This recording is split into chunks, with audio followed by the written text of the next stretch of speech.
เตรียมตัวกราบพระทำวัดเช้าครับทั้งหมดกราบพระพร้อมกันครับกราบกราบกราบกราบบารมีธรรมพ่อแม่ครูบาอาจารย์ครับทั้งหมดกล่าวคำบูชาพระรัตนตรัยพร้อมกันครับอิมินาสการเรนะพุทธังอภิปู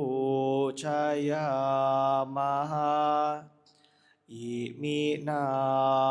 สการเรนะธรรมังอภิปูชยามหาอิมินาสการเรนะสังฆังอภิปูชยามหาอะระหังสัมมาสัมพุทโธภควาพุทธังภวันตังอภิวาเทมิสวากขาโตภควตาธัมโมธัมมังนามัสสามิสุปฏิปันโนภควโตสาวกสังโฆสังฆังนะมามิหัน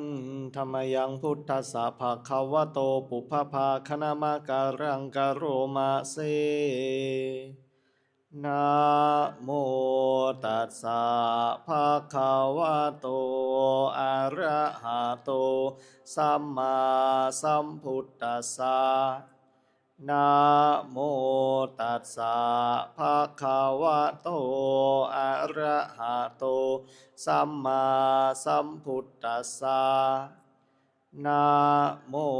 ตัสสะภะคะวะโตอะระหะโตสัมมาสัมพุทธัสสะ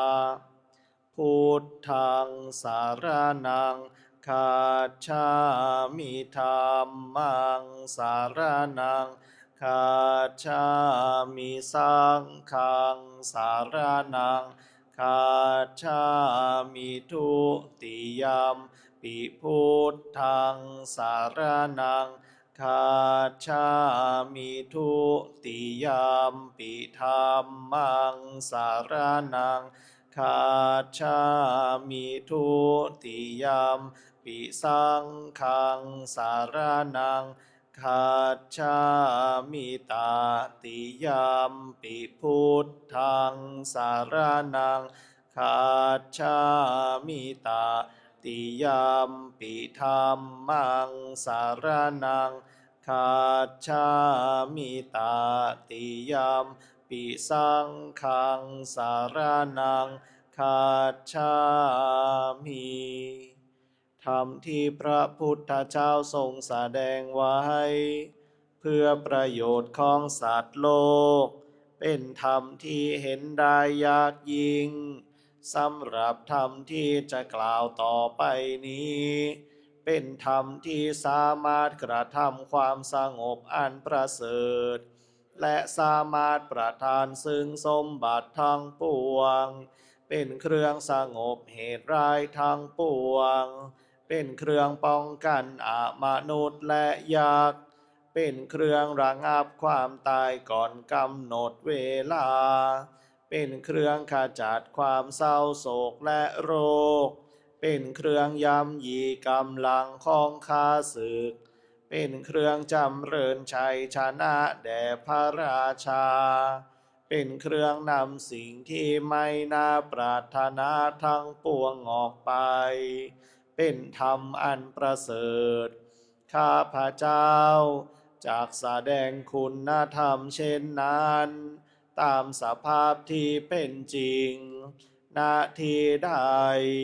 มีผู้กล่าวว่าจาสรรเสริญพระคุณอันประเสริฐของพระรัตนตรัยด้วยจิตที่เลื่อมใสนาทีนั้นความสุขความสบายและความสวัสดีย่อมมีแก่ผู้นั้นตลอดการทุกเมื่อเปิดหนังสือหน้าที่8ครับหันธรรมยังปฏิจจสมุปาทธัมเมสุอิทัปปัจจยตาทิธรรมปะทังพนามาเสอิทะภิกขเวอริยสาวโกปฏิจจสมุปาทันเยวะสาธุกังโยนิโสมนสิกโรติภิกษุทางหลายอริยสาวกในธรรมวินัยนี้ย่อมกระทำไว้ในใจโดยแยบคายเป็นอย่างดีซึ่งปฏิจจสมุปบาทนั้นเทียวดังนี้ว่า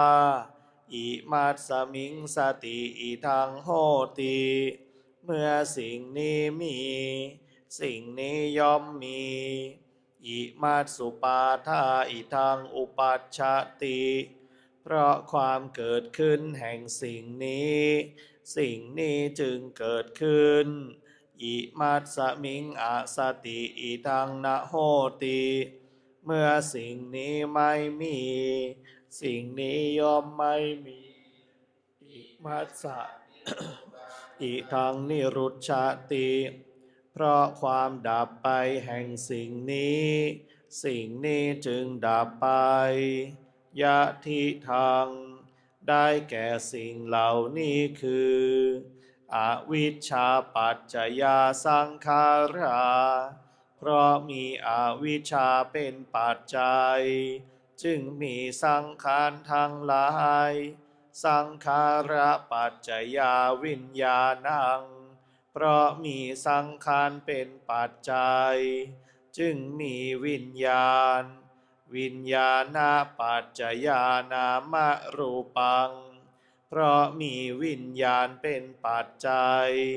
จึงมีนามรูปนามรูปปัจจยาสาลายตนังเพราะมีนามรูปเป็นปัจจัยจึงมีสาลายตนะ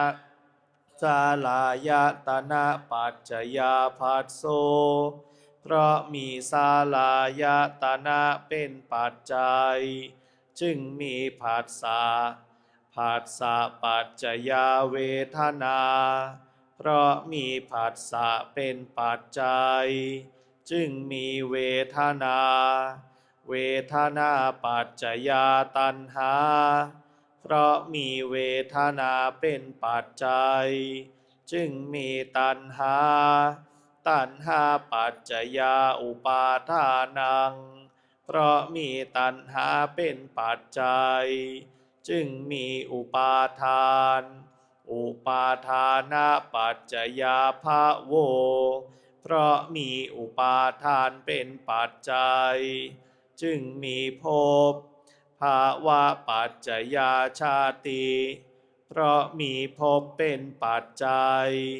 จึงมีชาติชาติปัจจยาชารามรณังโสกะปริเทวะทุกขโทมนัสสุปายาสาสัมภวันติเพราะมีชาติเป็นปัจจัยชรามรณะโสกะปริเทวะทุกขโทมนัสอุปายาสาทางหลายจึงเกิดขึ้นครบถ้วน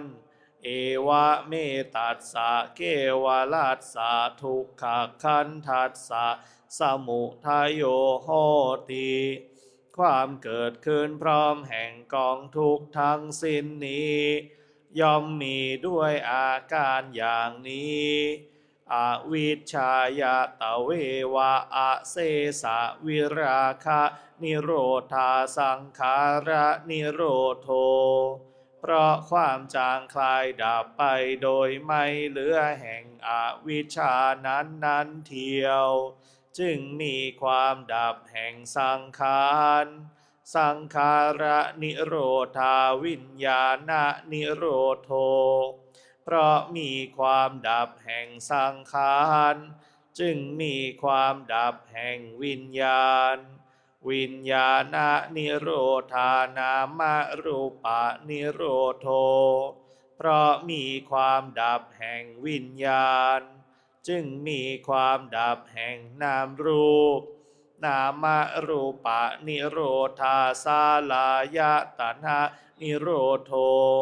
เพราะมีความดับแห่งนามรูปจึงมีความดับแห่งสาลายตนะสาลายตนะนิโรธาผัสสะนิโรโธเพราะมีความดับแห่งสาลายตนะจึงมีความดับแห่งผัสสะผัสสะนิโรธาเวทนานิโรโธเพราะมีความดับแห่งผัสสะจึงมีความดับแห่งเวทนาเวทนานิโรธาตัณหานิโรโธเพราะมีความดับแห่งเวทนาจึงมีความดับแห่งตัณหาตัณหานิโรธาอุปาทานะนิโรโธเพราะมีความดับแห่งตัณหาจึงมีความดับแห่งอุปาทานอุปาทานะนิโรธาภาวะนิโรโธเพราะมีความดับแห่งอุปาทานจึงมีความดับแห่งภพภาวะนิโรธาชาตินิโรโธเพราะมีความดับแห่งภพจึงมีความดับแห่งชาติชาตินิโรธาชารามรณังโสกะปริเทวะทุกขโทมานัสสุปายาสานิรุชชันติเพราะมีความดับแห่งชาตินั้นแลชรามรณะโสกะปริเทวะทุกขโทมานัสอุปายาสะทางหลายจึงดับสิ้นเอวติติความดับลงแห่งกองทุกข์ทั้งสิ้นนี้ย่อมมีด้วยอาการอย่างนี้ดังนี้ชหายันโตโพธิยามุนเลสากายานังนันติวัตโนเอวังตวังวิจัยโยโหจายาสุชัยยามังคาเลอาปาราชิตาปัลลังเกสีปัทาวิโปคาเรอาภิเสเกสัพพะพุทธานังอาคาปัตโตปาโมทาติขัดตังสุมังคาลังสุปาพาตังสุโหติตังสุขาโนสุโมโหโตจะสุยิทังพรัมจาริสุปาทาขีนังกายกัมมังวาจากัมมังปาทาขีนังมโนกัมมังปานิทิเตปาทาขีนาปาทาขีนานิกาตวานาลาพันตเถปาทาขีเนสุขโขพุทธานังอุปาโทสุขาสัทธรรมเทสาสุขาสังฆาสาสามัคคีสามัคคานังตาโปสุขโขคาติเศธโธชะเนตัสสามิงเยโคตาปติชายิโนวิชชาจารานาสัมปันโสเศธโธเทวามนุษย์เศรษฐีวาตาปติอาทิโจรติมาภาจันทิมาสันนัตโทคาติโยตาปติชายิตาปติพระมโนอัฏฐสัพพะมโหรตังตาปาติเตชะสาโรขยาปารามาลาภาสันตุถีปารามังทานังวิสาสะปารามายาตินิพพานังปรมังสุขัง